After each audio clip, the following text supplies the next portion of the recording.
Kita ketahui para wirausahawan, terutama pengusaha kecil maupun seniman khususnya di Bali, memiliki kreativitas dan produktivitas yang tinggi.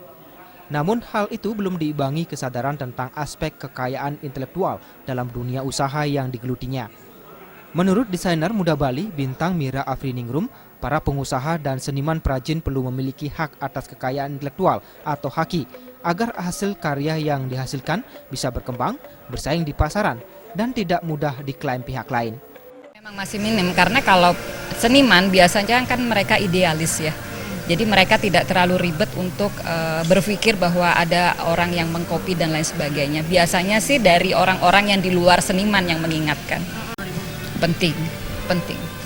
Karena kan kita menjaga dari orang-orang di luar negara kita Indonesia sebetulnya kalau menurut saya. Bintang menambahkan ketidaksadaran akan pentingnya mendaftarkan aspek kekayaan intelektual ini bisa diatasi dengan sosialisasi kepada pelaku usaha maupun seniman. Peran pemerintah juga diperlukan guna mendorong para pelaku usaha kecil agar mendaftarkan kekayaan intelektualnya. Gargita dan Ngurah Wira, Bali TV.